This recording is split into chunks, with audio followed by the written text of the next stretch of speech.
He's gonna wreck it. She's gonna wreck it. Everyone's gonna wreck it. Yeah, except Ralph. Hello and welcome to another exciting episode of Life Stories. I'm your host and sometimes referee, or I guess sometimes maitre d', Zach Stat Pearson. Yes, that is the first time in 3 years I've actually altered my own introduction. Go me. Today I'm joined by the officer, the regulator, the MC nominator himself, a one officer, 9,000 plus one. Hey, how y'all doing?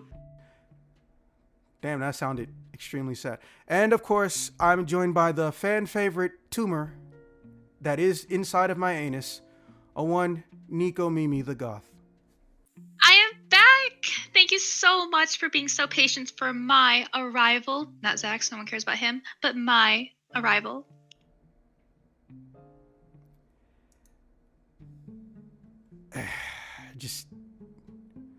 I'm mad that it was impressive. That was actually a really good intro.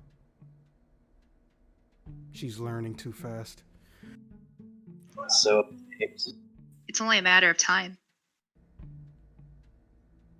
Yeah, okay. So, on today's episode, as per usual, we'll be discussing weird and awkward life stories. Most of which usually revolve around me or shit that I've seen or shit that I've read or watched other people do. And let me tell you something.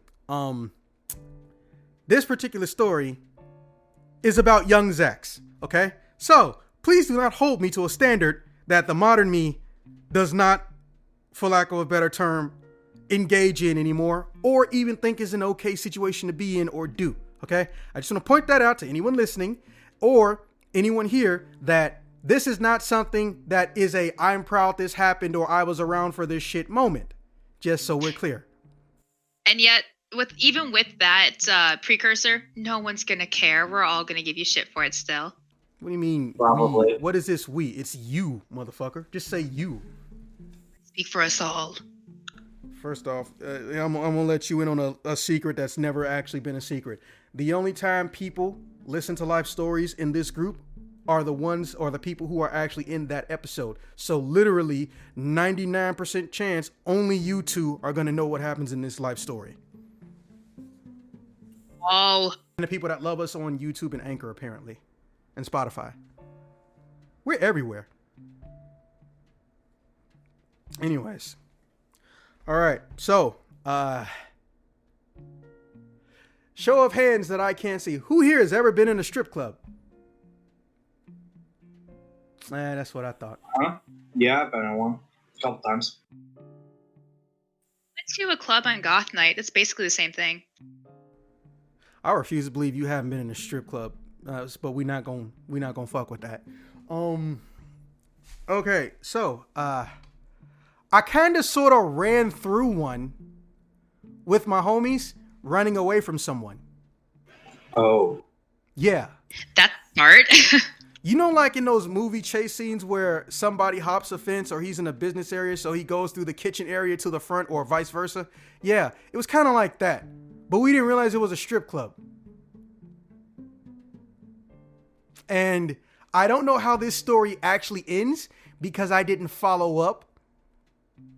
So, what year is this? Okay, I believe I am past any form of statute of limitations. I had to Google this shit. So I'm pretty sure I won't be getting in any trouble for this shit.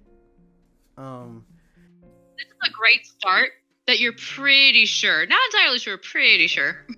First off, This is certainly concerning. First off, you and I both know you was going to enjoy any story that involves my suffering regardless. So you might as well just go get your popcorn now or your vibrator right now. Fuck. Okay, one, I already have the popcorn, yes.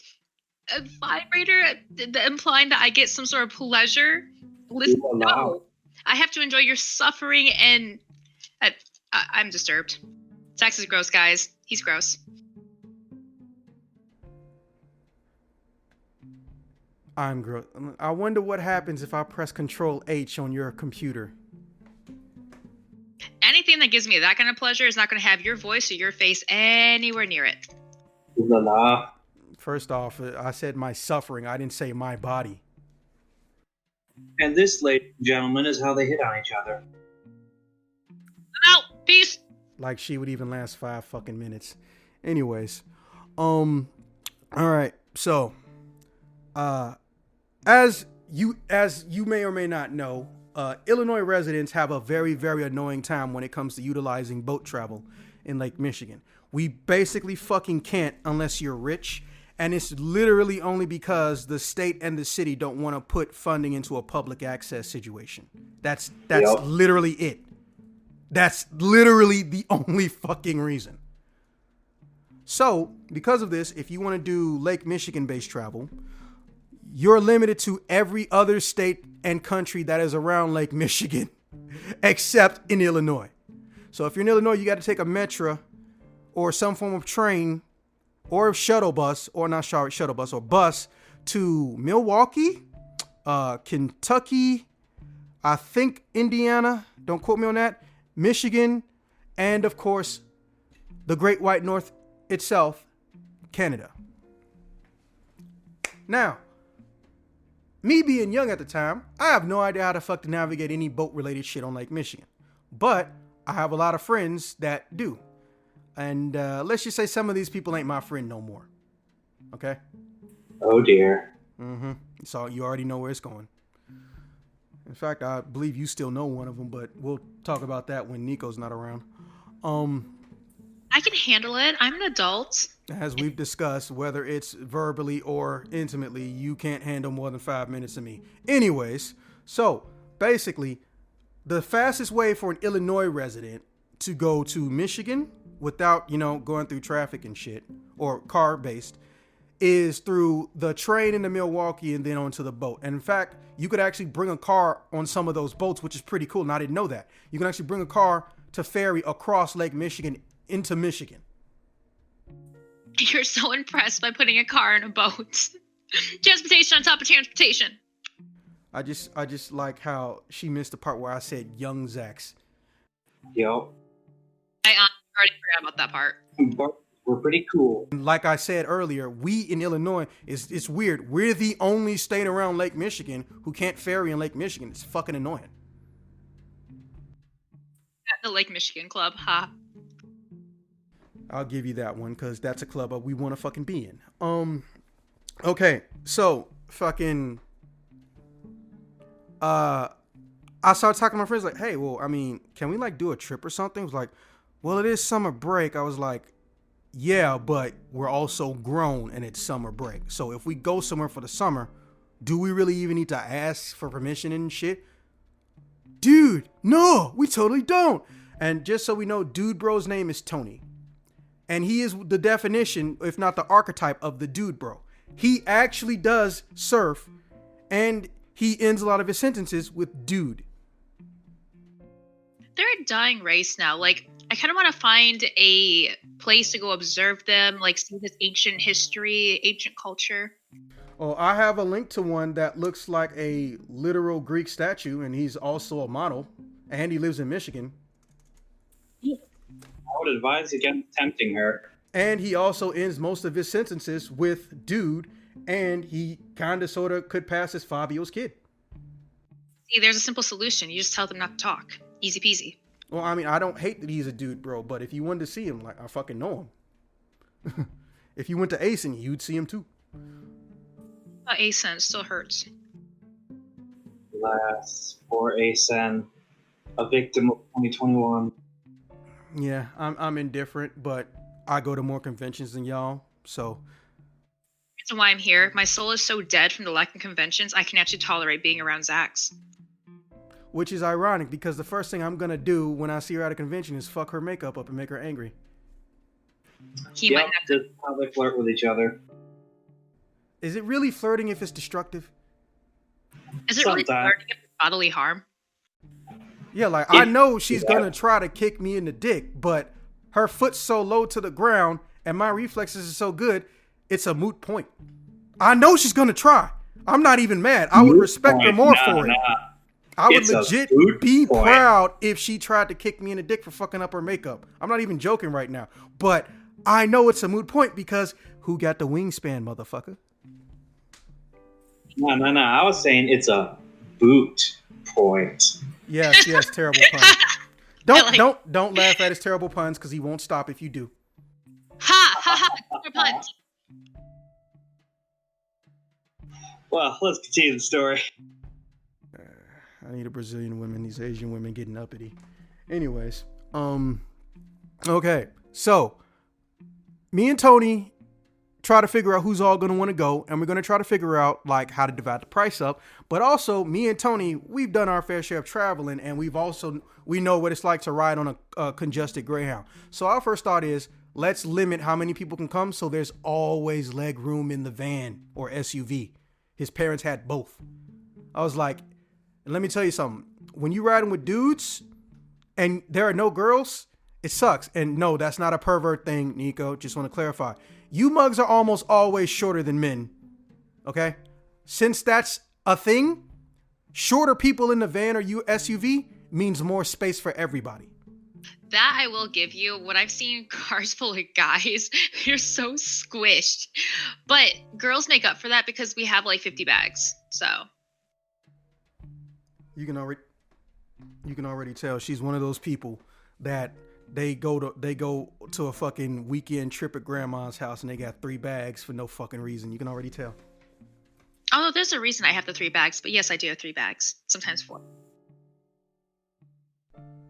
Anyways, so me and Tony and his sister, but here's the part that's always annoyed me. I know it's a genetic thing and I know I shouldn't be annoyed by it, but it really fucking is. He has a big sister and a little sister, but they both look alike. It's fucking annoying. And I'm going to tell you why later. Well, actually, no, fuck it. I'll tell you right now. Because one of them really, really, really wants to do a lot of unspeakable things to me. But I don't know which is which. They even share clothing. That is hilarious. Yeah, you would think that but it's terrifying when you're the guy, because we all know how shit goes. If you even dream about touching in a sensual way or doing anything with someone's biological relative and you know they like you or you're with them, that is all types of suicide right there. So that's why it's always scary for me, because I don't know who I'm fucking looking at. Anyways, oh, and yeah, here's the worst part. Tony thinks the shit's funny. I was like, Tony, this is actually kind of fucking scary. Bro, I'll vouch for you whenever this shit happens. Like, that's not the point. But Tony, that's funny. Yeah, well, you two weren't there for it, but in my youthful time, also currently right now, but more so in my youthful time, I had this compulsion to prank or put the people I liked in awkward situations. So, even though I was friends with these people, and they either became less mad or they realized it was done in jest, they sort of built up a list of possible things they could get me back for whenever the opportunity presented themselves. So, I have a lot of friends, for lack of a better term. Let's just say I know not to do something awkward or slip up around, because they're going to tell everybody they got me back. And yeah, I used to be a worse prank god than I am right now. Let's just say that. Tony is one of my first and oldest victims. So anything I say or do will be used against me in the court of I want my blicks back, according to Tony. And to be fair, I'm kind of sort of the same way, so I can't tell him not to do it. But now we're adults, so you know what that means. The shit got far, far worse. Yep. So he said, hey, I'm going to get my sisters. No, the fuck you're not going to get your sisters. Well, I want to get my sister. And he immediately stopped, looked at me, and he thought about it with a shit-eating grin. Because we're planning this trip, or trying to plan this trip in his house. So he says, hey, I'm going to get me some chips from the kitchen. It's like, okay. So right when he gets to the door, I realize it. That's not what he's about to do. And I immediately try to run and grab his ass and pull him back in the room and try to just, I don't know, bribe him into not doing what the fuck he's thinking about doing.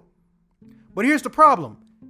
His mom's at the end of the hall, right? She's coming up the staircase and she's looking at us. And she just starts laughing. And we can't figure out why she's laughing. And we're looking at each other. He's like, hey, mom, you okay? And then she's just nodding her head, but she's turning her head like, hey, Miss Hampton, your face is turning red. I was like, yeah, and I bet you getting turned on too. I was like, what the fuck? So we look at each other and I look down and he looks down. He held onto the railing for the upstairs like he was in doggy style position. And I'm holding his back, or rather I'm trying to hold him by the pants. Oh no. Yeah. Yeah. So. Oh, great. Freaking classic right there. Oh, that is most unfortunate. Yeah, so now I can't look at his mom with a straight face for the rest of the day. Because, well, I don't know where she is on the prank scale, but let's be honest. If she found this shit hilarious immediately, I might catch some hell about this later. I will, but it won't be from her. It'll be from her husband. Because I think he actually wants to kill me. I literally think that man wants to kill me. So... So I was like, hey, Tony, can I just talk to you real quick? It's like, yeah, just go back in the room. Because his mom is still there laughing and we just closed the doors. Like, man, do not tell your fucking sister, okay?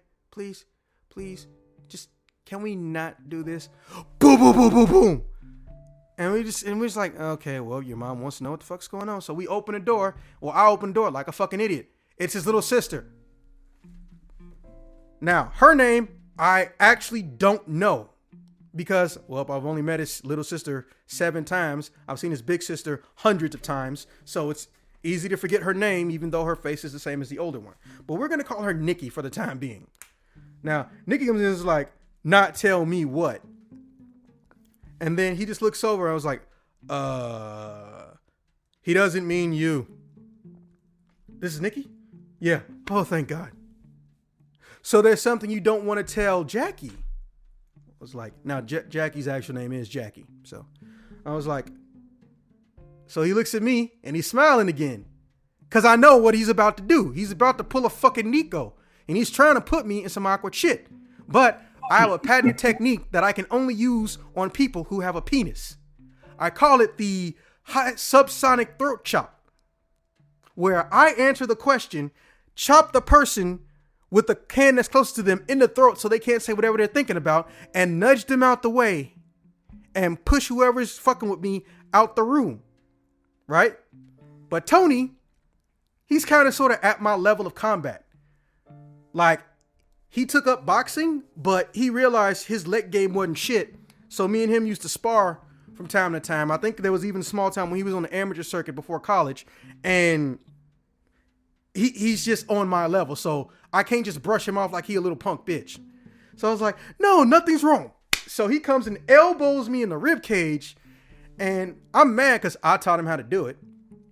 And he's like, hey, guess what about Zach's? And she's like, what? Boom. But I'm on the floor and I just kicked the door closed with my left leg. I win.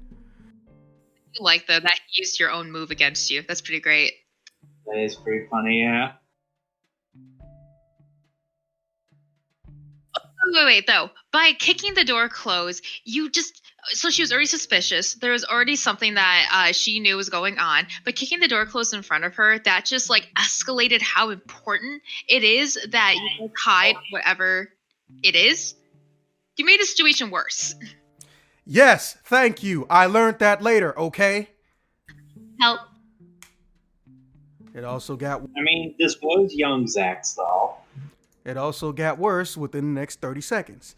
So the next thing I know is like, Tony, come on, man. Look, you want the trip to go down? You want me to pay for more than half? Just shut the fuck up about it. Don't tell your sister nothing. Okay. So I stand up and I hear a very faint knock on the door. And I was like, shit. Okay, well, look, I'm going to make up something. You just back me up. I was like, okay. I open the door. Guess who's at the door? Big sister. Daddy. Yup. Daddy who, like I said, I think legitimately wants to kill me. And he opens the door. All I see is an 8-pack in my face. And I look up like, oh, hello, Mr. Hampton. Mr. Pearson. This man has never called me by my first name ever.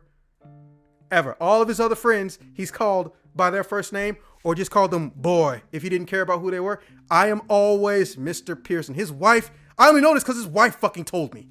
So that already is terrifying. Well, yeah, it's like, Good evening, Mr. Hampton.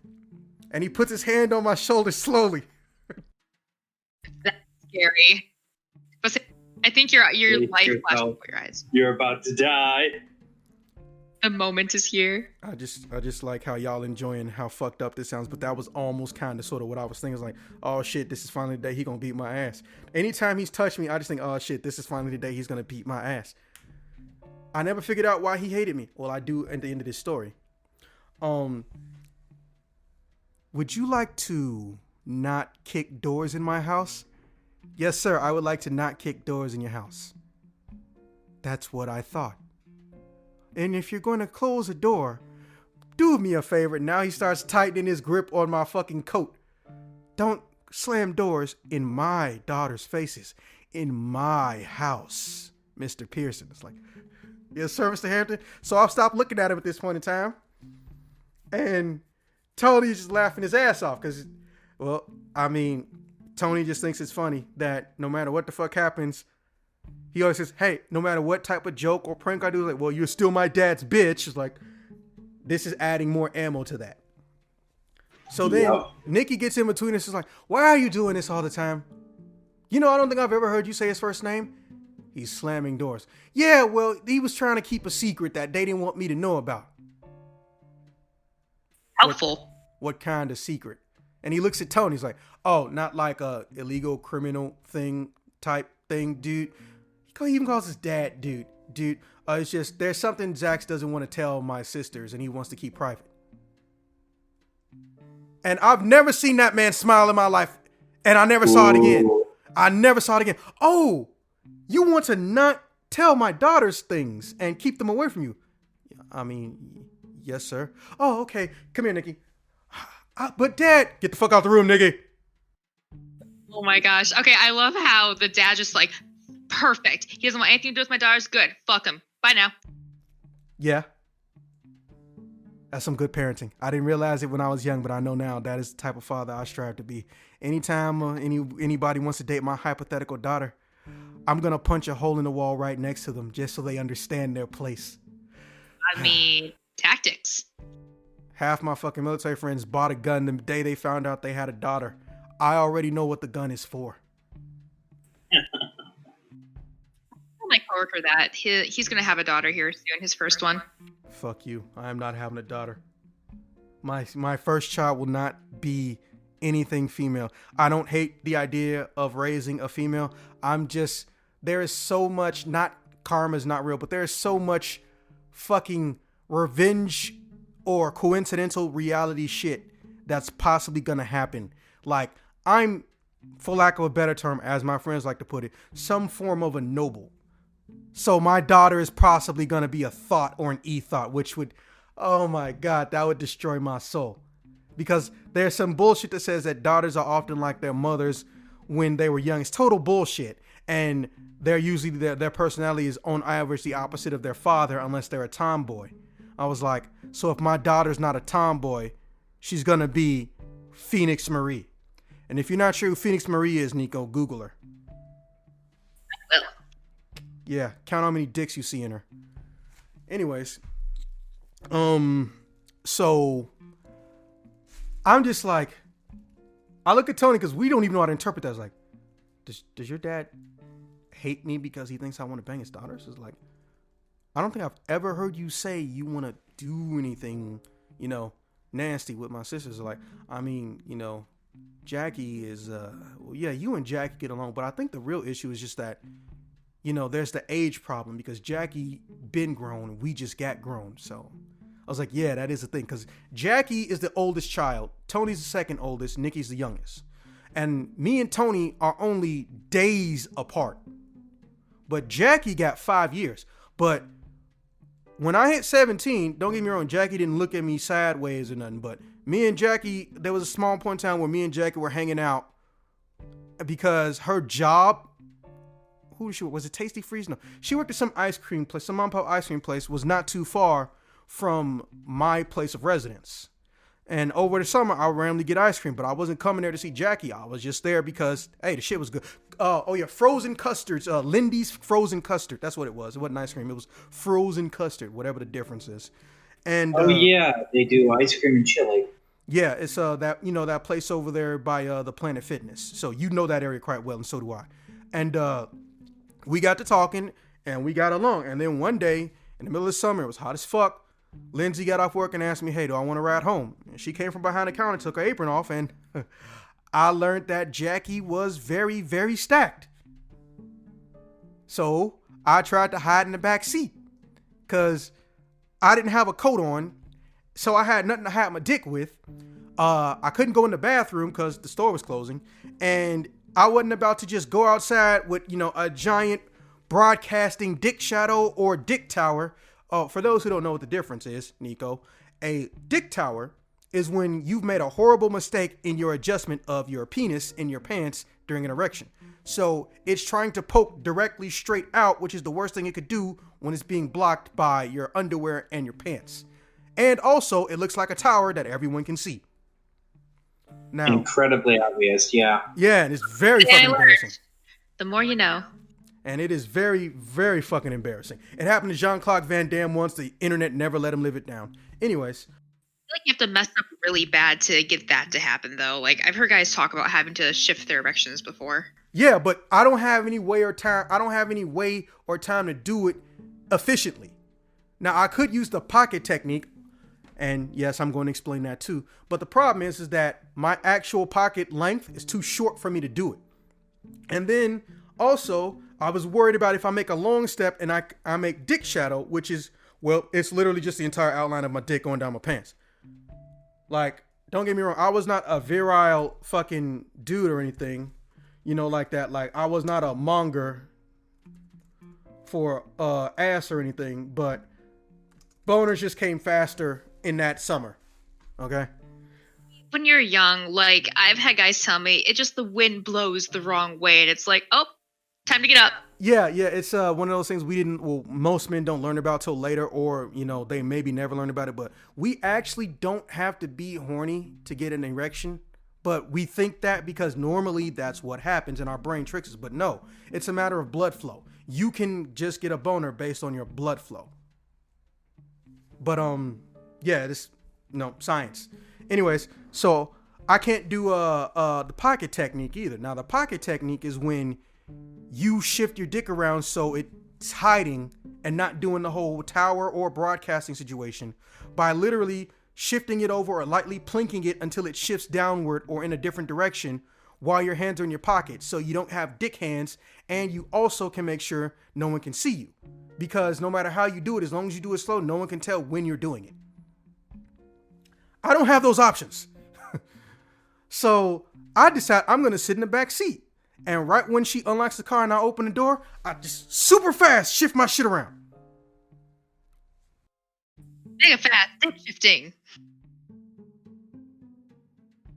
Moving like the Flash. Yeah, except I'm trying to avoid flashing someone. So what I end up getting in the car, and I get in the car and she's like, "Oh, sweetie, why are you sitting in the back?" It's like, "Why are you calling me sweetie?" Now, as I've discussed with various women I know, there are two pet names I fucking hate above all pet names. Actually, I don't know if it counts as a pet name because we're not dating. It's sweetie and hun. Country girls fucking keep calling me hun. They literally beat me into submission with that shit, especially in the military. Country girls call me hun that get to know me. Fucking, it aggravates me, but I surrendered. I surrendered trying to get them to stop. But sweetie still aggravates me. But she said this in a very suspect way, not in the, okay, this chick's a pedophile way. Cause, well, as is not common knowledge, but, later on, 17 will be made sexually legal in Illinois. But the primary reason isn't because pedophiles paid a lot of money. It's because it's really annoying for the court system to have to deal with sex offender registry appeals for people that had sex with a minor that is 3 days younger than them. The problem was 17 and 8-year-olds going at it. A 17 banging an 8-year-old, that should not be grounds to be considered a pedophile as far as most people are concerned. And that ruling didn't get truly changed until I think 2000, 9 or 10 or something like that, maybe 11. I don't know, but it got changed at some point. But this is before that. But she said to me, and I tried, and I told Tony about this because this is the situation me and Tony were talking about in the room. I was like, she says, well, you'll always be sweet to me. But she didn't say it like, oh, you'll always be sweet to me like another little brother. She said it in a different kind of way. That line it's always gonna mean something. Exactly. But I don't know what that something is. But also, this is, for lack of a Even better at term. 17? Wow, I'm surprised. What? Even at 17, when a girl says, oh, you'll always be sweet to me, you didn't get it? Bro. I'm 17. She's not 17. I know. I said even at 17, you didn't get that. No, I get it. What I meant is I didn't know what way I was supposed to interpret it. That's a loaded statement. So, and this is the statement that I had to give y'all this pre-story because this is what me and Tony are talking about in the room. Because he honestly did want to invite his sister because, well, she got the fucking best car. And the only person in the house who's trusted with the car longer than 24 hours is Jackie.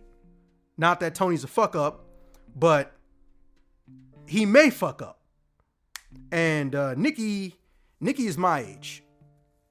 So we know when the summer hits, we're going to be adults because my birthday's in March. His birthday's in March. So this is literally the first adult summer. And the final summer, of high school and shit for most people. But I did the GED program, so I actually started college at 16. So yeah, I had a lot of fun in the summer as a teenager. Because I didn't have shit to do. I legit didn't have shit to do. So here's the thing. I'm freaking out in the whole car because I never thought his sister was ugly. But I don't remember her having TNA attached to her body. So I'm just like, whatever you do, don't look at her. Just don't look at her body while she's driving. Don't look at her body while she's driving. So she starts talking to me, right? And we're talking in the car, and out of nowhere, she just starts playing with my ears. And I was like, what's wrong? I was like, oh, you had something in your hair.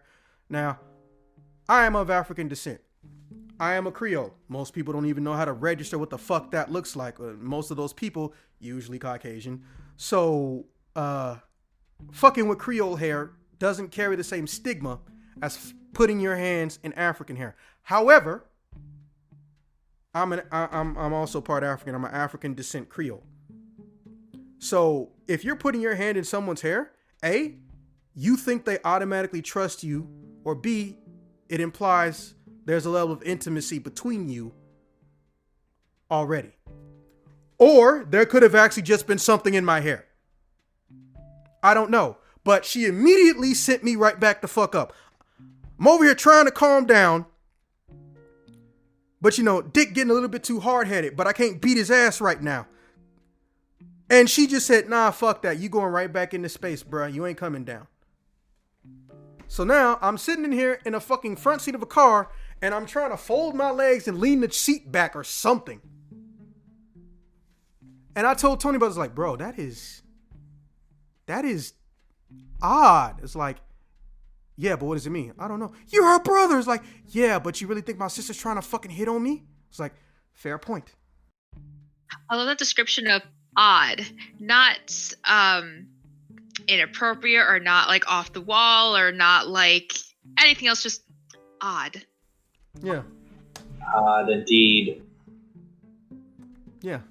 So, we plan this trip. We get about 3 more people. Now, the whole entire trip, because we're not even really fucking with Wisconsin until we coming back. And this is before the time of Airbnb. So you had to do a bed and breakfast the old fashioned way. Pray somebody had a bed and breakfast website, because I ain't gonna lie, bed and breakfasts almost never have websites. They usually use the old fashioned system. They just started, this is when people were first starting to get the idea of, hey, why don't I advertise my business on YouTube? Make a YouTube channel with my business, give out the link to that shit. So realistically, the only way you can find a bed and breakfast is in the yellow pages or the white pages, which at this point don't even really need to exist. Because if you go on Google, they're going to tell you to go to Craigslist. And we all know why you don't trust Craigslist. You'll be getting a lot more than just your ear touch there. if your ass go to Craigslist, you won't be found until they're done with you. And then I'm not even joking. That happened to somebody I know. I fucking tell people all the time, like, look, don't go to Craigslist alone. Even the website, I say, don't even look at the website alone. Ugh. Man, This is why I don't. Yeah, that was a sad time. But anyways, so we got about 3 people, so that's 5 total. I was like, Tony, listen to me. Whatever you do, please, please, please. I will let you get away with anything, or I will do whatever the fuck you want. Do not invite Jackie. I was like, well, how are we gonna get the car? I was like, well, wait, we got some older friends, right? It's like, yeah. Dude, so we both just remembered.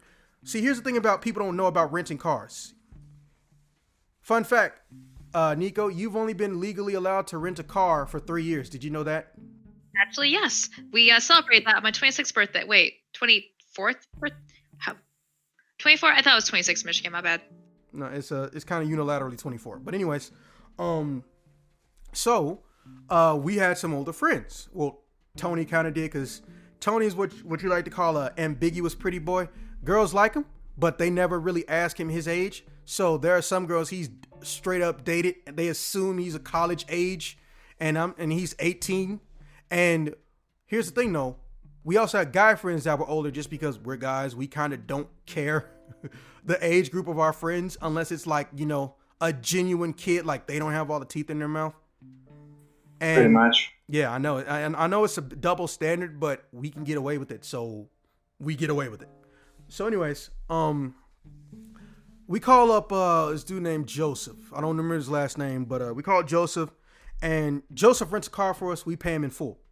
And because I agreed to pay for the car in full, he agreed to not invite Jackie. So we get in the car. I bring one person, or really I only have one person that can come at this time. And he brings the rest of the people, right? So we get in the car. We're all packed up. And then he was like, oh, hey, we're missing somebody. Hey, we're going to make a quick pick stop and pick them up on the way. I was like, yeah, okay, but they going to cover the gas or something. I was like, okay. Right? And fucking, I'm chilling in the back seat, because here's something I like to do when I know it's going to be a long trip. Now, this is before I was not as tall as I am now. I was chilling in the back seat. There's nothing but duffel bags around me. Man, I'm made in the shade. I'm napping. I'm stretching all the way the fuck out. Right? And another bag gets thrown in the back next to me. It's like, hey, can you watch where you throwing shit?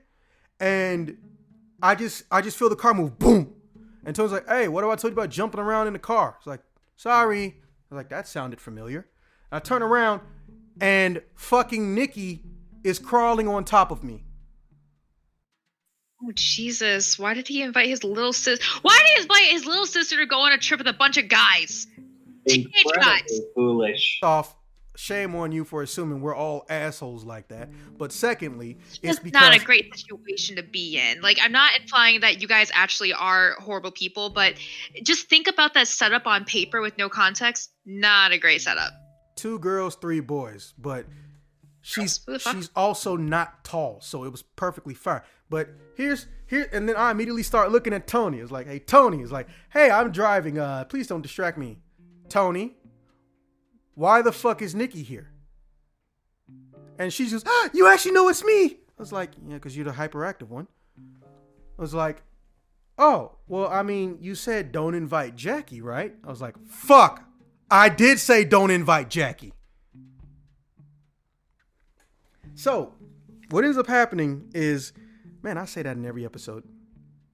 We end up getting to the dock boat thing, and I think they told us we can't stay in the car, or we can stay in the car, but it's ill-advised or some shit. So we go into the upper area and shit, and it looked fucking cool. There was fucking cushions, there was seats and shit. They had a VIP section. We was just chilling like a villain, and I was literally trying to duck and dodge Nikki. So Tony is trying to get pictures for the trip and shit, and he does it, but he's also specifically trying to get pictures of me just being around Nikki.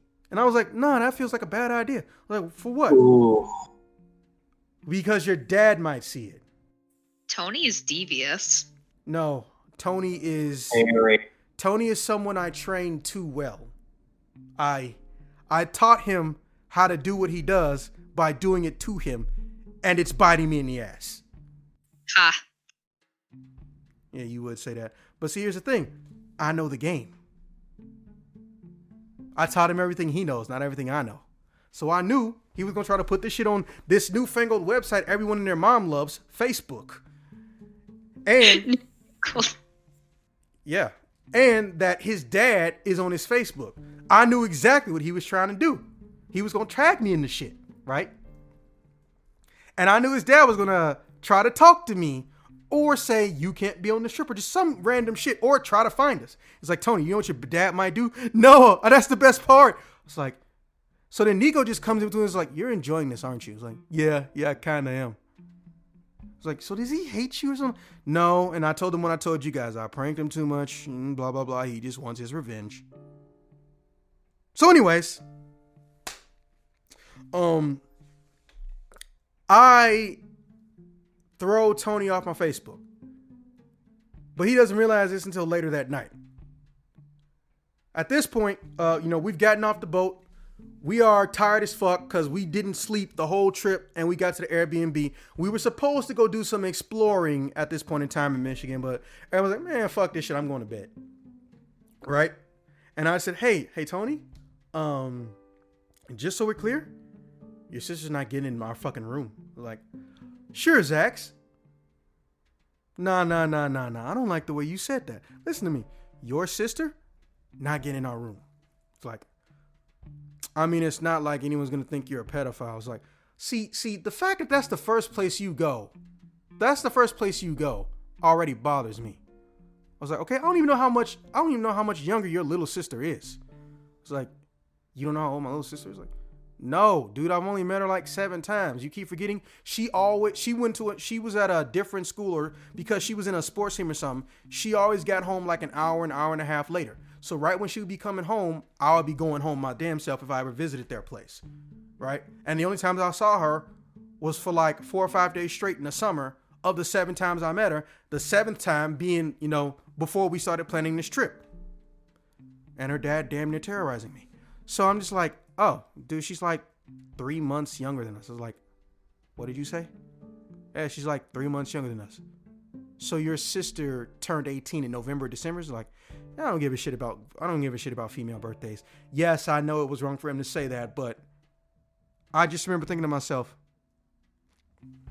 hey, the worst part of my brain said, hey, it's just a younger version of Jackie. And my dick shot up. I was like, ooh. Tony, listen to me. Why are you trying to really fuck with me? Do you hate me that much? Like, fuck you talking about? No. Dude, I want you to marry one of them so you can be my fucking brother and we can do shit all the time. It's like, and now I don't say this out loud and I hide my poker face. That warmed my heart. I was crying on the inside, tears of joy and shit. It's like, hey, why do you want your dad? But I said to him, hey, why do you want your dad to kill me? It's like, oh yeah, well that is a thing. It's like, and I'm just sitting up here like, bro, you are literally putting me between a rock and a boner place, okay? Listen, if something does go off between me and your sister, I still don't want you in the same room it happens in. It's like, I don't want to be in the same room it happens in. I was like, okay, well, wait, so then what is the room assignments? It's like, Tony, what have I told you about doing ominous laughter to me? That shit make me want to chop you in the throat. What did you do? I was like, well, see, here's the thing. This Airbnb has a unless married couple, male-female separation. Right? Yeah. Well, here's the thing, though. The separation isn't sections of the house. It's room to room. Yeah. Her room's right next door to ours. Tony, do not, in the middle of the night, switch rooms with her. Okay? Because first off, what is that other female going to think? That I'm in there to smash. We didn't fuck like 5-6 times. Like, oh, fuck. I'm fucked. Yeah, I know. That's the best part. It's like, so I chopped him on the throat in principle. I didn't want to tell him, good job. You finally trapped me in an awkward situation that's also a prank. Damn, you're really good at this. But I said it with a throat chop. I mean, you can say everything with the throat chop. It's how you throat chop, not what you say. She's almost kind of right. But so I just decide that I'm going to try to stay out as much as possible. I was one of the first people to wake up. They were gonna go exploring shit at night. Where did we land in Michigan? We landed in some southwest beach town in Michigan, which everything was cheap there because apparently no one's trying to live there. But like a third of the place is beachfront properties and shit. It was insane, but it made sense because, bro, 7 o'clock at night, 9 o'clock at night, it was scary as fuck. There was no one around, and it was quiet. And some of the places didn't even have their street lights on. This was like grade A horror movie material. Like if somebody, what's up? That actually reminds me of my family used to go to a lake every year for a vacation. And yeah, at night it got kind of creepy because it was just so dead silent. It was super dark. Someone could have like a chainsaw and you wouldn't even know it. Yeah.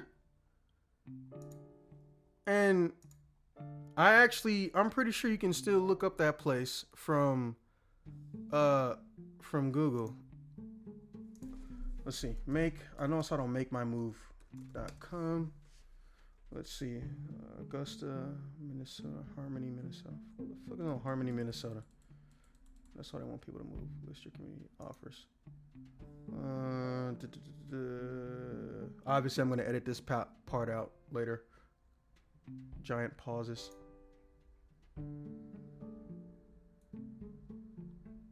There it is. Yeah, it was just called Southwest Michigan. I think I've been there. Yeah, and it's less than 100 miles away from Illinois too. So if we weren't going to go back by boat because we thought the price was too high, we could literally just chuck 90 miles. They have a Silver Beach there. Yeah, they wanted to fuck around on Silver Beach all day. That's what it was. Yeah, I've heard of that place. Yeah, it's pretty nice. And houses are disturbingly cheap. Like they're barely six figures. And they're not run down like in Detroit. Anyways. Okay, so I was like, and Tony hears me and I told him my game plan is like, well, I'm not gonna sit up here and watch you all day and night. I'm gonna go try to hang out with this girl. He eventually did end up marrying her, by the way. But I was like, cute. He just taps me on his shoulder and he channels his dad energy, but he ain't got enough dad energy yet. Dad energy. I'm not scared, and he just says, "Good luck, motherfucker." It's like I need luck to get away from Nikki. It's like. So then, it's 9:30, 9:45. I'm just outside, right? And I thought I heard some keys jingling behind me. I don't see anything. So I'm just like, you know what? Let me go fuck around on Silver Beach because here's the thing about closed beaches in Michigan. There's no one supervising them. Unless you're near Detroit, maybe Ann Arbor, there is no one supervising closed beaches in Michigan at night in small ass towns that don't even have 20,000 people. What, you expect people to like actually enforce laws and stuff in Michigan? Yeah, right. I'm just saying, like, it's hard to get jobs in a small town. There's a job right there. Beach security. So with that. Yeah. And I bring my swimming trunks, but, I don't want to wear the back and forward because it would feel weird. A 70% naked fucking Creole kid walking down the street at night in Michigan. I don't know how white this neighborhood is, so to speak. So I wait till I'm all the way on the beach and I keep hearing some keys jingling behind me. What the fuck is that? So right before I start like undressed on the beach, I'm just like, hey, come the fuck out. No one came out. And I was like, okay, well, I don't know what the fuck that was. And I turned back around. Nikki's standing dead ass in front of me. Sneaky. Not really. I heard her the whole time, but scary as fuck. So I screamed and Jim, I was like, hey.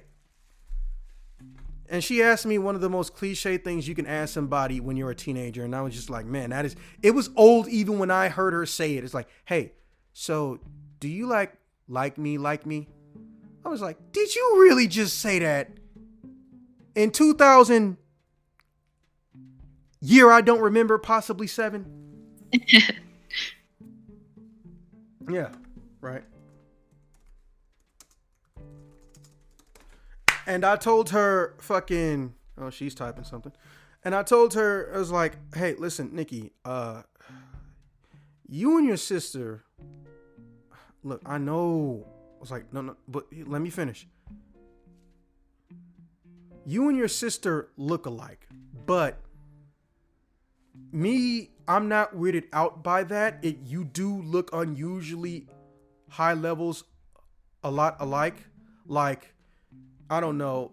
I would, if she wasn't taller than you, I would think you were twins. Like, oh, thank you. I guess that's sweet-ish. I was like, and this is the first time I heard ish being used as a fucking suffix, which would have made Officer proud. And I'm just like, hey, listen, I don't think there's anything wrong with you. We obviously get along and we like some of the same stuff. We barely have any connection. And I just need you to know I don't hate you and I can distinguish you as a person from your sister. And the reason I think you're cool and whatnot isn't because you look like your sister and your sister is fucking drop dead gorgeous hot. I don't even remember when she grew tits. Right? I was like, see, I'm not the only person that noticed that. Yeah, like literally one time in 3 months, she went up like 2 sizes. It's like, actually, that happens with girls. Sometimes they just kind of sprout quickly.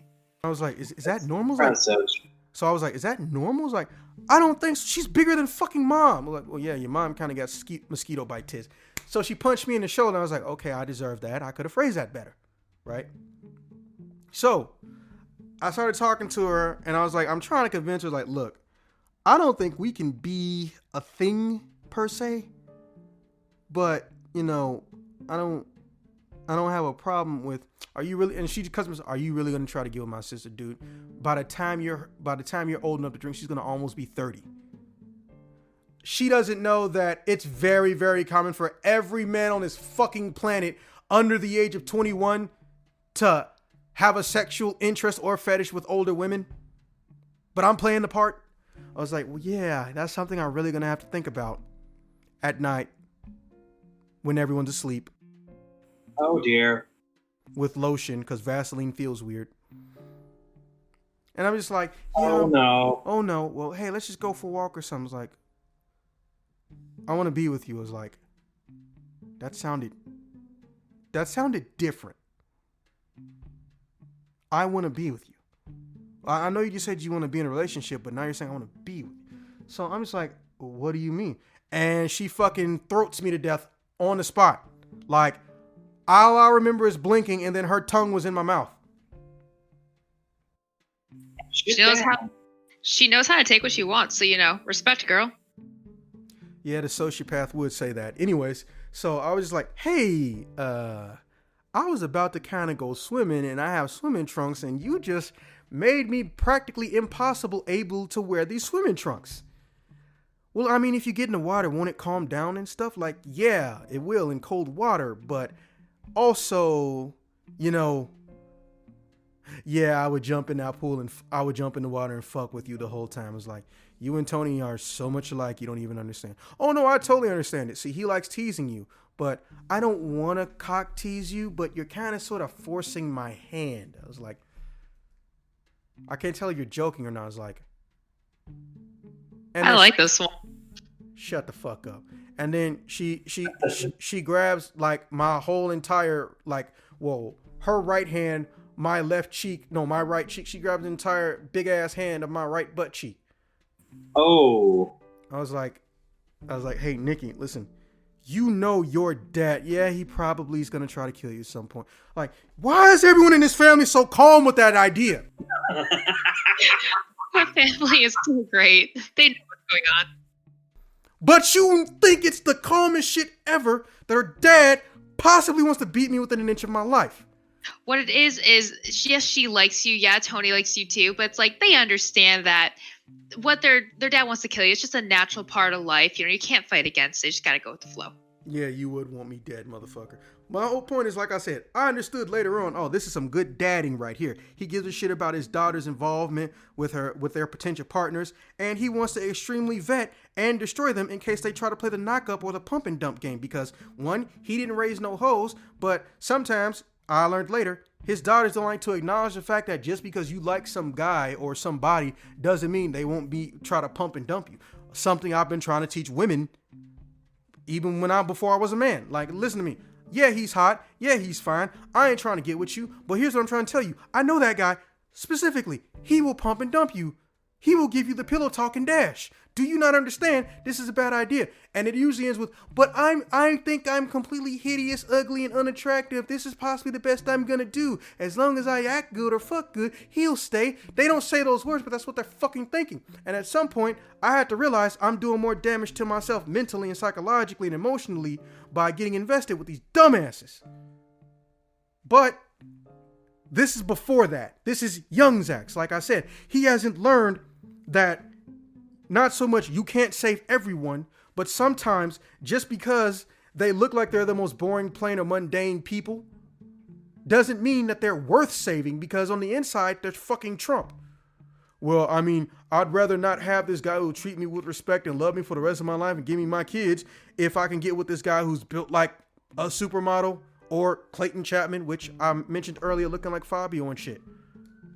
Even if they don't have a guarantee they're gonna fuck him, or if they just decide you're a sugar mama, they will fucking do it.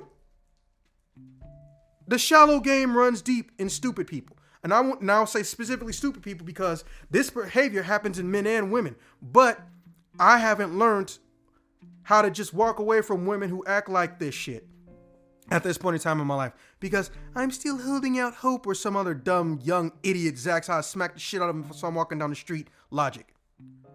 Soft motherfucker. Anyways, so I'm just like, hey, well, look, don't fill me up, and let's just like go explore and talk and stuff. It's like, look,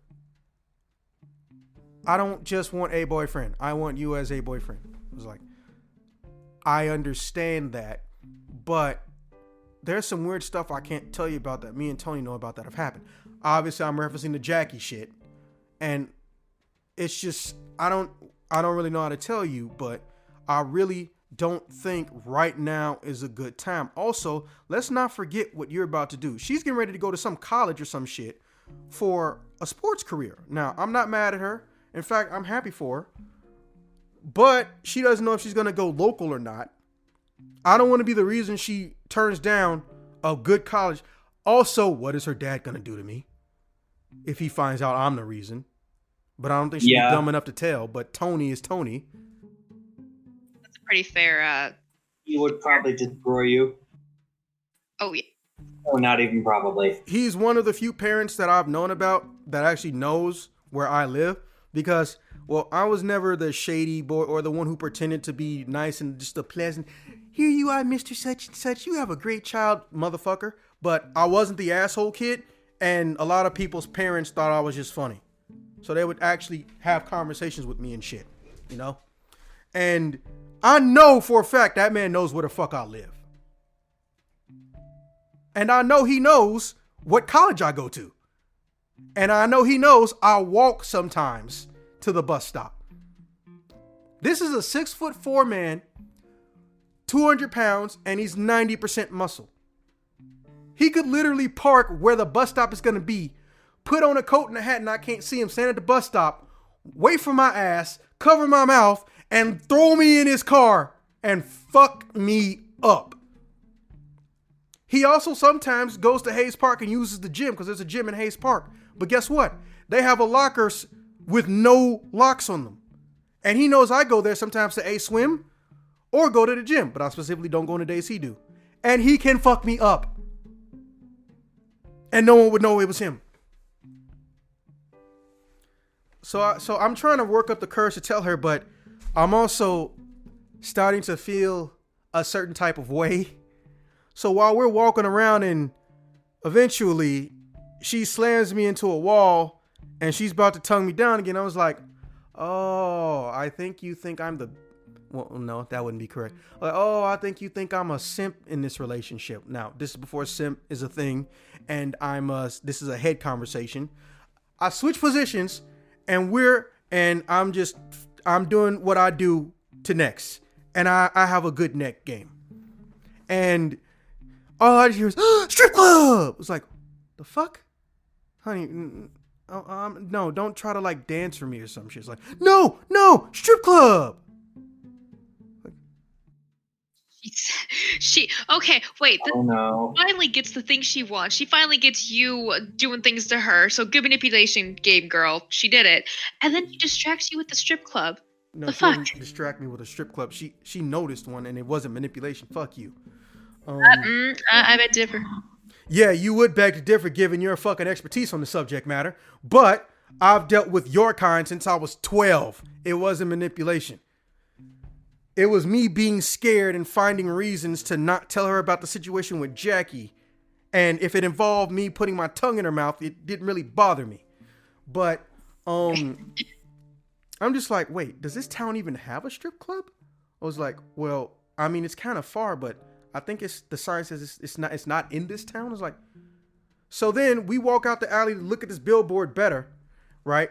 And then Nikki just says to me, you want to go to the strip club?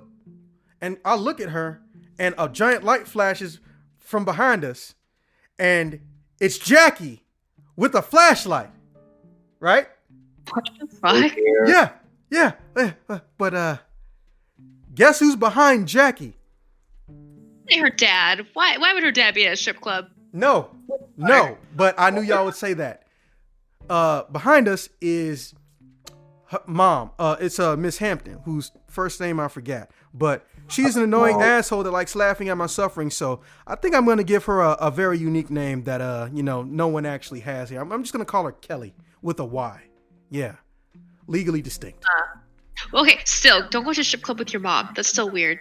First off, it ain't my mom, but she was talking to me when she said, "Do you want to go to the strip club?" And I haven't said anything yet. And I was like, Jackie's here, and now I have a feeling and sensation that I don't think there is a word in the English language for. I have an erection, and I'm terrified. Well, I'm sure that's a thing. There must be like a kink or a fetish around that. I didn't say Scared fetish. I voters. said a literal word for. Well, my point is, I'm sure like there was a word made for it, and I bet there's a entire like community around it. There's a community for everything. Anyways, Actually, I'm curious. yeah, you would. So basically, I just look at her and I'm just thinking in my head, you two are here. Where is your fucking dad right now? It's like, hey, I just want to clarify. She saw the sign. You didn't say yes, we know. We only noticed you guys were right here because, she said the words and we turned around. It's like, also, why are you two? And then mom's asking me, why are you two out here alone anyway? And Jackie's looking at both of us like, yeah, why are you two out here by yourselves? It's like, so I haven't said anything because I am terrified. Rightfully so. There's really no way for a guy to respond to that situation. So like, I feel for you there. I can't believe I'm saying this, and try not to make me regret at least for the next 24 hours. Thank you. So anyways, To make you not 24 hours, I have to like not talk to you at all for 24 hours. Thank you. So, what ends up happening is she put her own foot in her mouth. So, I'm thinking, I was like, hey, I don't answer this question. Like, hey, where is your, and I'm about to say father, because I'm talking to Jack. I was like it fucking matters, boo-boo. Everyone here is grown. I was like, did this white girl just turn into a Jerry Springer fucking hood rat? Like, she actually clapped at the same time she was saying, everyone here is grown. Right? That's beautiful. Yeah, I actually kind of wanted to see you do that because it'd be funny as shit. So I was like, everyone here is grown. Why the fuck do you care? What business is it of yours? You don't know Zach's like that anyway. Like, excuse me, I've known him longer than you. We actually talk. It's like, oh, okay, yeah. And then when did you start talking to him? And she just freezes. So then the mom looking at her is like, what is going on here with you two? Right? And then they both look at their mom. And I do the ultimate God of destruction move. I destroy my presence. I use that small bit of confusion and the light not being on me, literally not on me. Yeah, and I take one long ass 4.5 foot, one step backwards into that alley. And I go to the side of the dumpster kneel down. Remember, it's dark. There's a shadow. And I walk backwards as fast as I can. And I get to the other side of the street. And I bolt. So in 2020 terms, Zach's yeeted out of there. Yes. Yes, but I did it with stealth. I destroyed my presence. Grace. Yes, it's a stealth yeet. Graceful yeet. Yes. I'm sorry, it's too great. People don't realize it, but one of the greatest tools that a god of destruction, much like myself, can have is to destroy yourself from the situation. Because here's the thing. Sometimes you don't need to destroy the people in the room. You can put them in the same room and watch them destroy themselves. But I don't know what's about to happen. And I bolt. So then I'm heading back to the fucking the Airbnb, right? And I go in the room. I'm like, Tony, get the fuck up. I was like, dude, what the fuck is your problem? It's like, your mom's here. It's like, my mom's not here. So then his not yet girlfriend comes out the shower. Like, his mom's not here. It's like, why the fuck are you in here? I was like, well, I mean, no one was here, and, you know, we kind of... No, that's not the problem. Why the fuck didn't y'all fuck in your room? That's a good question. So then they both freeze, and they almost gave me the same answer, but they was talking over each other. I mean, it's not that we didn't want to. It's just we kind of didn't care what room we ended up fucking in. I was like, hey, shut the fuck up. Look, listen to me. Your mom's here. You only have 2 cars in this family. And Jackie came in the second car, and your mom's car is in the front parking lot of the B&B. Yeah? Is your dad here? Is my dad here? Oh shit. If my dad is here, you need to go. It's like, first off, I'll pay for this trip. I am not fucking running away from your dad. I'm going to strategically hide from him so I can still enjoy the trip. I'm not scared in public. So fucking, and then here's the thing though, it's like we're trying to discuss how to do things, and next thing we hear on the door is a really, really light knock on the door. And a chill run down my spine. A chill run down Tony's spine. He's in the bed and he's looking around for his shorts or draws some pants to put on. And his wet ass girlfriend in a towel, we're not paying attention to her, goes and opens the fucking door. I shit you not. No. Me and Tony are terrified. We froze in place. And she just goes, hi, can I help you? I was like, oh. And we just said, oh, sorry, wrong room. Oh my God. I was about to insult her. I was so wrong. She's amazing. I am so sorry, Tony's wife. He's never met his dad. Ah. Yeah. So, smart. Ooh. No, a legit fluke accident. Right? Holy fuck, she saved your ass. You think that, but see, here's the thing. Guess who jumped out the window? Tony? No, idiot, me. Oh. So, here's the thing though. Well, I ain't stupid. Yes, I have done and still do occasionally young, dangerous shit, the kind that every Nico ever is scared of doing. But here's the thing. It's not really dangerous when there's literally the gutter pipeline mounted into the building. So when I jumped out the window, I literally just shimmied myself down that building slow as fuck. Right?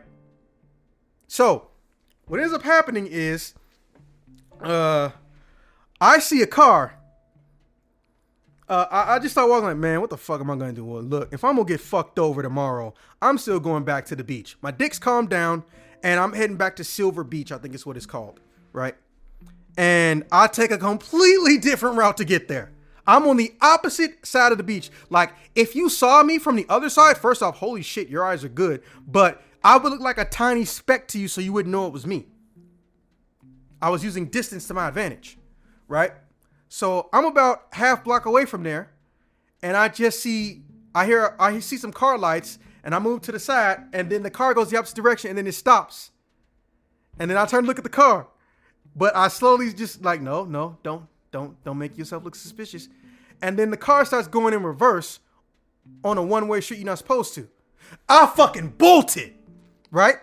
I don't know what the situation is going to be right now, right? And this is extremely, extremely risk-taker parkour type Zax. So It's not that I'm scared to do the moves. It's just I'm not looking where the fuck I'm going, jumping or rotating around, and it's dark. I'm literally thinking I might die running from these people. Right? So I eventually come across the gate and I go over it, and then I arc back into getting on the silver beach. Right? I don't see who it was. They don't see me. And I just like, I passed out on a beach. By the way, a beach, one of the most peaceful places you can fucking sleep, man. You can mold the sand to conform to your body and shit. Right? So eventually, I think it was like 4 a.m., 5 a.m. I'm woken up to a stick and a kid poking me. And he goes, "Hey, you're not dead." I was like, "Oh, fuck. Yeah, I'm not dead." "Hey, little man, what time is it?" It's like, "Oh, it's like 4:35. I was like, so I look around, I was like, "Why are you two kids out here at 4:30 and 5? I was like, "I mean, there's nothing else to do." I was like, no, it's not what I mean. Like, where are you parents? Did you two get lost? Like, no, they're just sleeping. It's like, y'all just got up in the middle of the night. Y'all just got up early in the morning and just walked on the beach alone. Like, yeah. It's like, how old are you? I'm like, I'm 9. It's like, yeah, he's 8. Why you gotta snitch? It's like, okay, I get the feeling you two have done this before, but you need to not make this a habit because your parents can actually get in legal trouble for something like this. And don't do drugs, stay in school. And they just started laughing at me. It's like, you a funny man. It's like, thank you. Okay, now which way is the staircase? Because with some beaches, when you go to the actual beach shoreline, there's like a staircase or just a special way for you to walk down it instead of, just like jumping directly off of a road in the sand and shit. And usually, I wanted to use that because it would be closer to the Airbnb. And I know if it's morning and the Airbnb, the hosters or security or whatever for the Airbnb, basically employees are going to be there. So his dad's not going to try to kill me in public, at least with that many witnesses that aren't related to him. Right? Yeah. So I just get there and I'm just like, oh man, I am still fucking spent, but now my heart's racing. So I get there and I go in my room. Everybody else is doing whatever was on their list of shit they wanted to do today. And the owner of the Airbnb, I had to give him my license because he thought I was a homeless dude trying to sleep in. That's how sandy and grody I looked. So I even asked him, like, "Bro, does this town even have homeless people?" It's like, "No, but, I kind of wanted to see if you might be one because, hey, we'd give you a job and shit and, you can get on your feet." It's like, oh, that's some noble shit. I like you guys. Y'all some nice white people. Nice. Yeah, there's some nice white people. I was like, no, but I appreciate your concern. And he gave me a free bottle of conditioner because sand in my hair. And this is when I have, that's racist. This is when I have a hot comb in my hair. So for visualization purposes, Nico, my hair looked like yours, except I had a part on the top right-hand side at this point. You had straight hair? Yeah. When you have a hot comb, you can actually make your hair lay down. But it was all biologically my hair, so I didn't have any extensions or shit put in there. It was laying down. But since it also got somewhat fried and fucked up from the sand, it was sticking in one corner. So one side would look like Kelly hair, and then the other side would look like someone threw a wet sandball at me. And he gave me some shampoo for free, and I was like, "Oh, sweet, thanks, bro." So I go into my room and I wash them. I'm like, man, what the fuck am I gonna do? I think the more I run away from this situation, the worse it gets. But if I stay, the worse it gets. What the fuck do I do? Damn, I have a boner right now. Sounds normal. But so I get dressed. I put my towel on in case Tony comes in here. He's trying to do the run picture, which is when guys take pictures of their friends in compromising positions just to fuck with them, that type of thing. And I come out the room. I'm in the towel and shit. And I'm just like, man, last night was fucked up. And I said, yeah, it really was. So I look around, and it's Jackie sitting on my bed. I'm in a towel. I go right the fuck backwards into that bathroom. And she starts walking towards me. No, stay, sit. Now, I'm me. And even though this is 18-year-old me, it's still me. So when a woman tells me, sit, boy, sit, no, stay. You think I'm gonna fucking do that shit? Fuck out of here. But I also can't. Under the window. So, anyways, so I just give her this angry look. I was like, nah, I'm gonna go back in the bathroom. I left something in there. You didn't leave nothing in there. I was like, do you see my clothes laying outside? He's like, oh yeah, well I guess you did. I didn't leave none in the bathroom. My clothes were on the outside. And I was like, hey, look, Jackie, I just want to say you didn't go to the strip club with my sister. Oh, thank God, you know I didn't. Okay, look, literally, she just said that, and right when she said that is when you guys turned around with the flashlight. She finished my sentence. I was like, yeah, that's what the fuck happened. And fucking, I was just like, hey, look, I didn't take your sister's virginity. Oh, y'all didn't take each other's virginity? Yeah, sure, let's go with that. Yeah, we didn't take each other's virginity. And I didn't do anything other than get kissed by her. You kissed her? Well, I mean, kinda. What is kinda? I was like, and she's getting agitated, like, she kissed me. I was like, she kissed you. Yeah? Fuck. It was you. I was like, it was me what? 8 years ago, you saw a girl giving her lunchbox to somebody, and you had a bet, and there was 3 dudes, and they were taking her lunch, and she was crying and trying to fight back tears. I was like, how do you know that? That was Nikki. It's like, that was Nikki? So then I started having flashbacks. I was like, what the fuck? And I started telling her, well, kind of sort of the same story Nico already heard of how, or actually I think everybody I know has heard this. I don't even keep track of how many assholes' asses I've beat or bullies' asses I've beat. Half the time I don't know they're a bully. I just think they're an asshole. And it's almost the same situation as when I was at Hayes Park. A lot of shit went down at Hayes Park, let me say.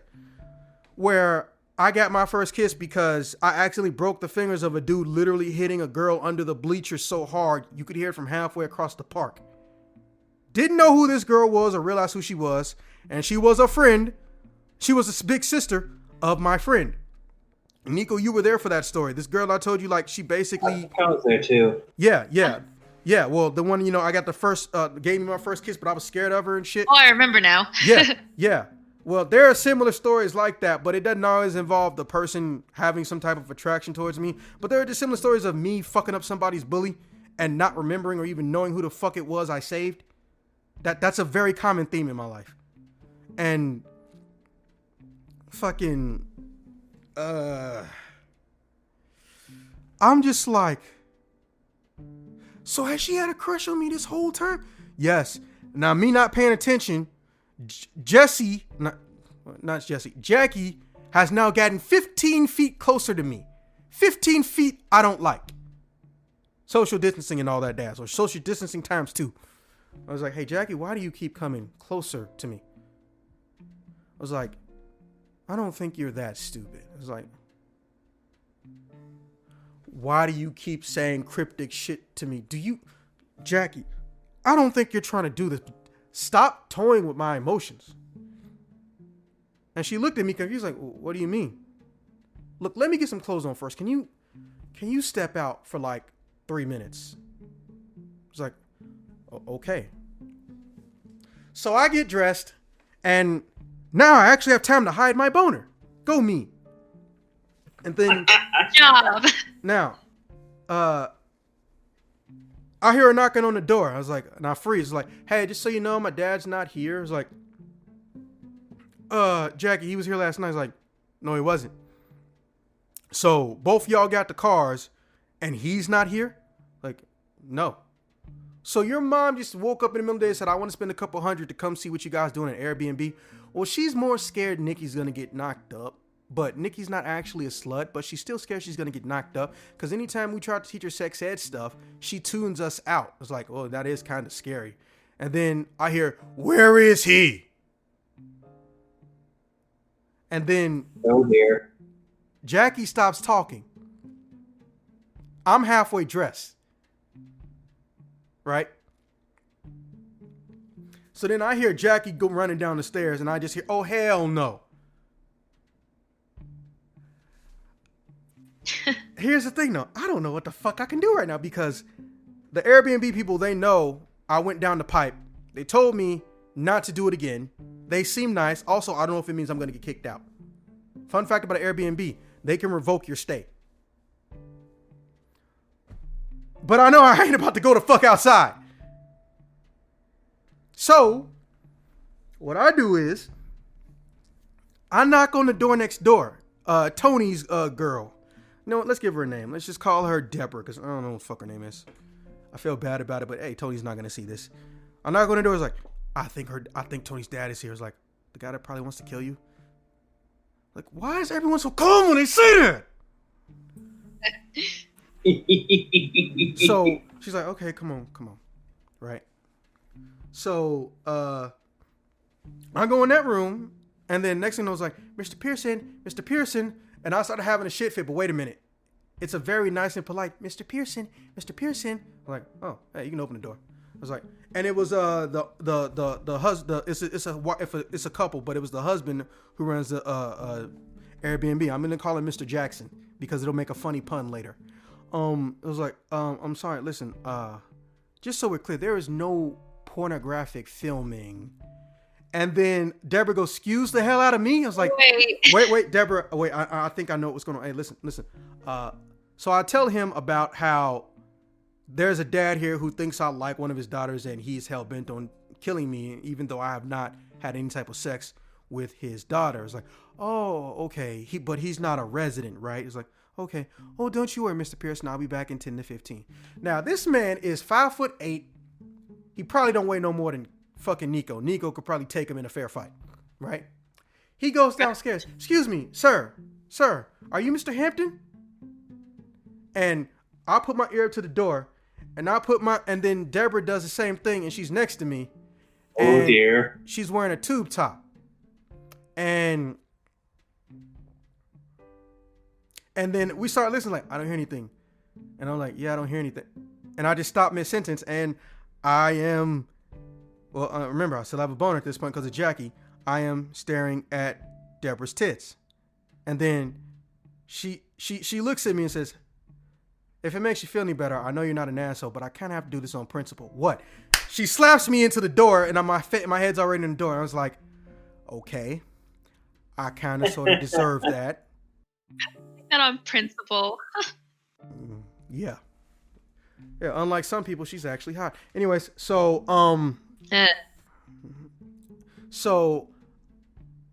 we just don't. I was like, what do we do now? I was like, I don't know, but I'm getting a neck cramp from putting my head up on this. I was like, yeah, me too. I was like, so he comes back and he just tells me, just so we're clear, that man will no longer be a problem. I was like, and I'm thinking to myself, man, it'd be so cool if he killed that motherfucker. But I know he didn't say that, right? But it's not a problem. So then I start coming out the room, and I come downstairs because, hey, there's free breakfast. And I was like, and Jackie's looking at me, and Jackie's over there. She's looking at me like she's about to come over to me, and Miss Hampton is there with her. And Mr. Hampton's like, no, I'm sorry. You will not be talking to my guest. Listen to me. Step into my office. I was like, the fuck? So I go and eat, but I'm staring at that office door the whole time, right? And then Deborah comes down later, is like, so what's happening? We start eating. He's like, he's in an office. He took Jackie and her mom in that office.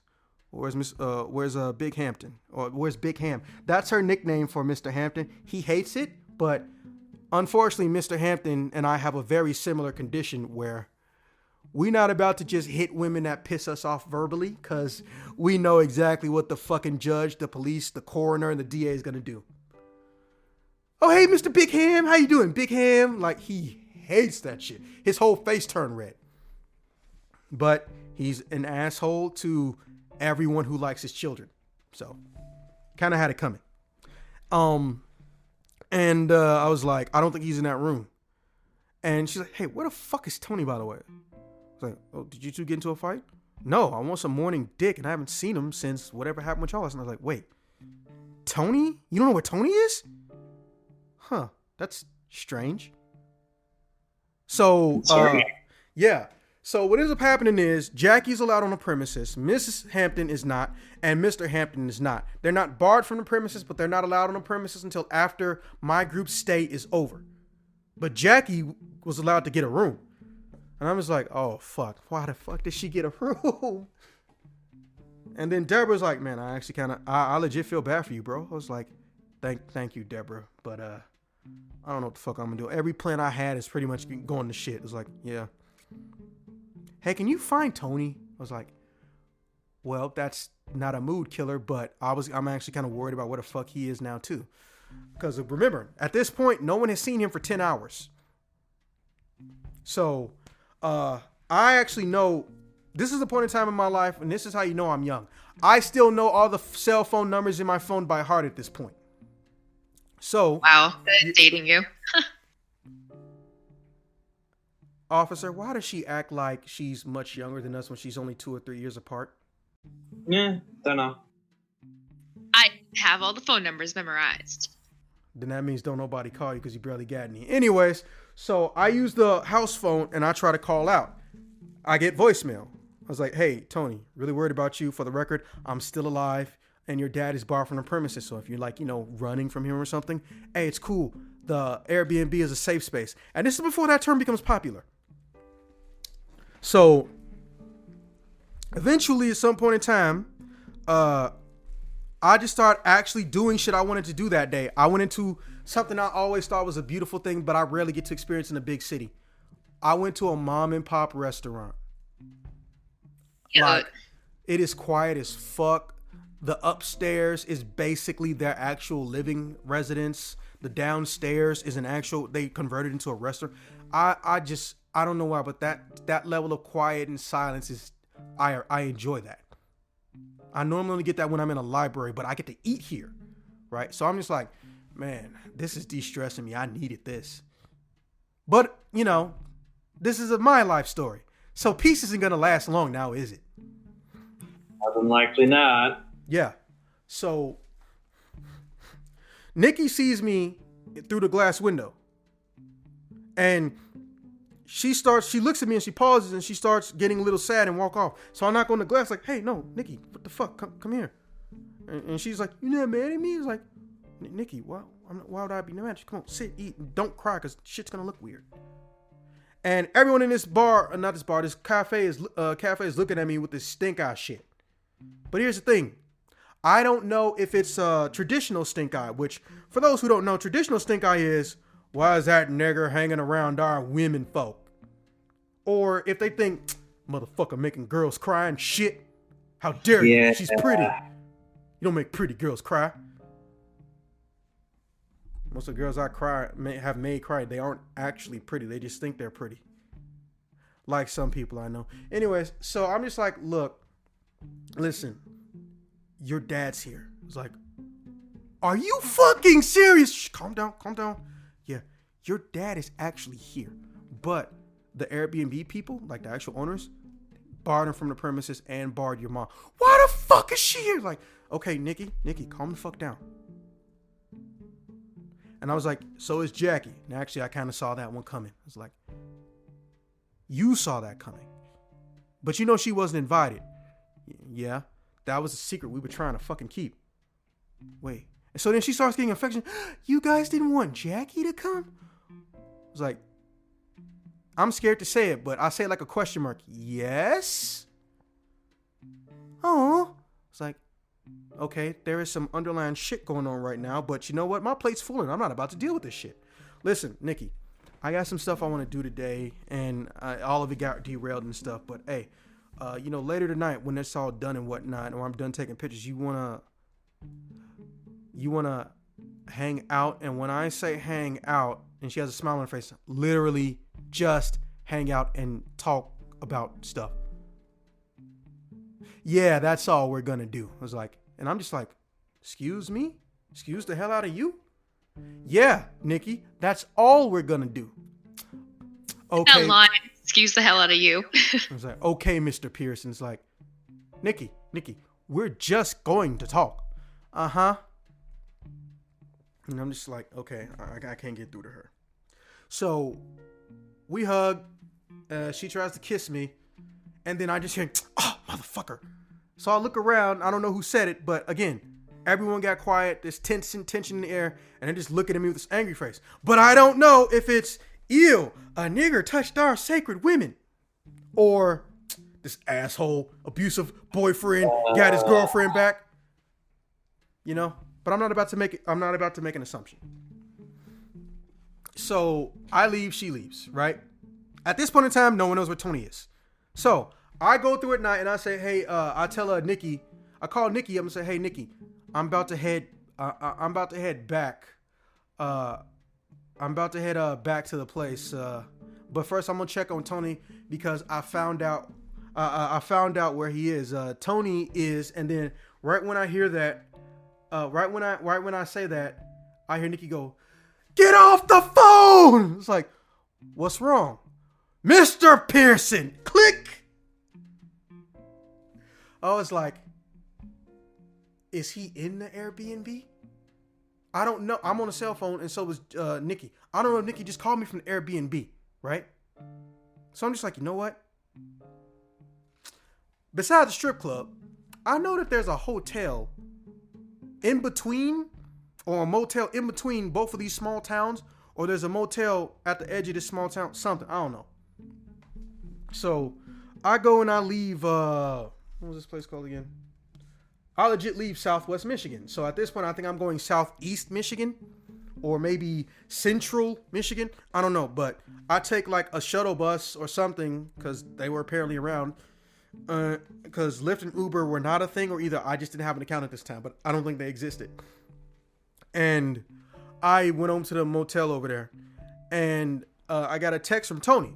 And he's like, hey, bro, did I just see you walk into the same motel as me? I was like, the fuck? I was like, go outside your room. So we go outside the room. I was like, so we both say at the same time, bro, why the fuck are you here? And then he ends his with dude. I was like, I kind of wanted to say dude too, just to fuck with him. He was smart. He's like, I'm out. He was like, your dad is here. It was like, well, duh. Why do you think I'm here? I was like, oh, well, wait, why are you running from him in the first damn place? Like, oh, well, you know, he fucking hates Deborah. I was like, but yeah, Deborah isn't your girlfriend. It doesn't matter. I was like, I don't even know why I said that. I know it doesn't matter. Me of all people, right? And fucking, fuck.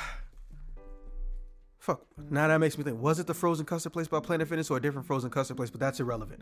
Anyways, I was like, okay, well, hey, well, let's go hang out and, you know, explore while we're here. I found some fun places to go. I was like, yeah, man, I just need something to take my mind off this shit. Bro, I had a good breakfast, though. You finally got to go into a mom and pop restaurant? Yes, dude, nice. I don't know why, but for some reason, mom and pop restaurant was on me and his bucket list at the age of 18. It is the most white bread, boring thing you can put on your bucket list at 18 as city kids, but it was on ours. Makes you guys happy. Yeah. So he's like, yeah, I got a place we can go. All right. And so we end up going there. And I was like, wait. Tony. So we about to get out the car. And then we get out the car and I was like, and we're in a parking lot. I don't know where we are. I was texting or something. Like, Tony, whose car is this? What do you mean? Your mom, you know, both know your parents only trust Jackie with the car over 24 hours. Yeah. Jackie and your mom came in one car. Yeah. And your dad came in the other car. Yeah. So whose car is this? And then right when I say that, I was like, he just yells, get the fuck out of here. It's like, what? So literally pull into the parking lot is his fucking dad. Oh, fuck. I was like, how the fuck did he find us? I am all types of scared at this point. And he was like, I don't fucking know. I'm guessing he heard us or something because he didn't even park his car. He's in the middle of the parking lot and he's a boot. Low jack, bitch. I was like, there's a tracker in the car. I was like, oh dear. I was like, oh fuck. So I just like, man. So I just see these double doors and I just run in that bitch. And I just see this dude, this bartender, some security guard, and he's like, hey, no fucking run. It's like, oh, yeah, sorry. So I was like, what the fuck? Why are my fingernails glowing and there's black lights and shit everywhere? And then Tony bumps into me. Where the fuck are you walking? I was like, yeah, why am I listening to security guy? Maybe he can fuck up your dad. So we start running. And all of a sudden, it's like, okay, there's a back door back here. I think I saw a sign that says back exit or something. Like, oh my God. Yeah, if we can stall him in here, we can just circle around and shit. So we start running. We go to this back exit. And there's this lady in a bikini. And she just goes, ah! I was like, oh, I'm sorry. I'm not trying to do shit. I'm trying to run. I was like, oh, okay. It was like, so Tony runs past me. He's like, she seemed really calm about that. I was like, I told her I wasn't trying to do anything. I was like, okay. Ah! There's another lady in front. I was like, fuck, bro, we just gotta find an exit. So you see, like, is there a back exit? We're trying to leave. I was like, oh, y'all must be a gay couple or something. I was like, yeah, whatever. So we just start running. So we go through the kitchen. We went through this kitchen. Tony slips up on some oil grease. I'm like, damn, are you okay? So he starts doing a Family Guy thing, but he's not doing it ironically, right? He landed on a grate that was for like a drain, and he's in shorts. So he's just, you know, that actual Family Guy knee thing. If you haven't seen it, Nico will show you it later. And he's actually hurting in his knee, and his kneecap is bleeding. I was like, okay, well, fuck, you need to stand up. And next thing I know, I hear, but it's from the room we just left, and we look at each other. We don't say anything like, it's your fucking dad. Fuck, he got past the bouncer or something. So we bolt and we start running, and we just see this chef swing a knife at us. Like, dude, what the fuck is your problem? And we're still running at this point. And he throwing a knife. And it's like, get the fuck out of my kitchen. I don't need this shit. I get out now. Go back in. It's like, what the fuck is going on in this town, man? So we get out the door. Right for a kitchen. We get out the back, and there's a little bit of a walkway, and there's a dumpster, and it's morning. So it's like, so we start running back to the front of the building, and he starts pulling the dumpster on the edge. It's like, bro, what the fuck are you doing? That dumpster is not gonna stop your dad. It's like, I mean, you don't know that. It's like, bro, this isn't a fucking movie chasing. Come on, man, you got the keys. So we run around the corner. And all we hear is, I'll kill you! I just picked up speed like fucking SpongeBob did when Sandy roped him and made a nuclear explosion for him talking shit about Texas, that old episode. It was like that. The words terrified a new speed into me, right? So I jumped over the front of the car like I'm in some Tango and Cash or fucking Dukes of Hazzard shit. And he's like, dude, did you really just clear the whole car? Shut up and drive! So we fucking pull out, and I look back, and I look at this place. Is this a strip club? Yeah. Oh. I was like, and it just started making sense. Black lights, chicks in a bikini, and the head chef is a convicted felon, or ex-con, if you will. And I'm just like, dude, don't even take me back to the hotel. Take me to the boat, mail my shit, or bring my shit. He's not gonna know what my shit looks like, and he can't get into the building. I am like feeling sick to my stomach, like I'm gonna throw up. I got shortness of breath.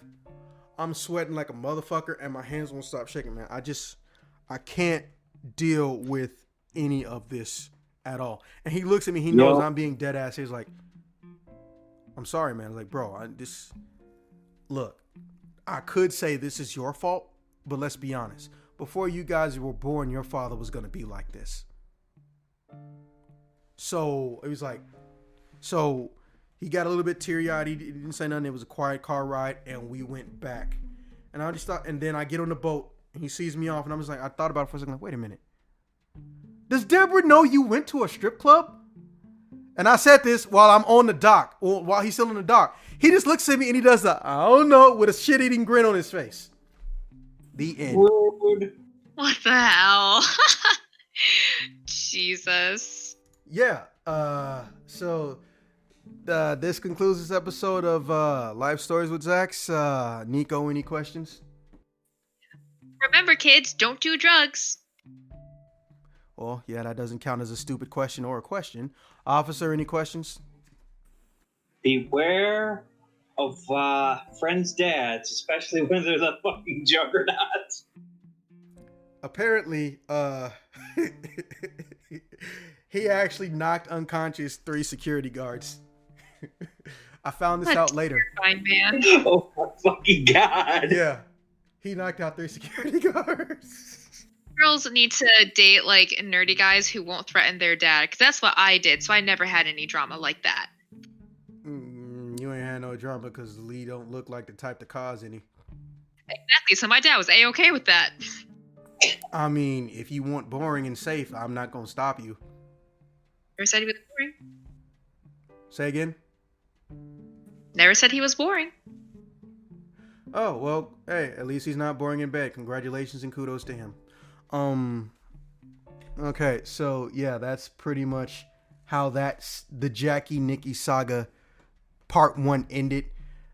Technically, I could do I can do up to a part 5 on this shit, but I think Jackie is on the YouTube page, or Nikki is on the YouTube page, but they don't tell Tony about none of my shit, because Tony don't give a fuck anyway. But I might or I might not do a part 2 to this stuff.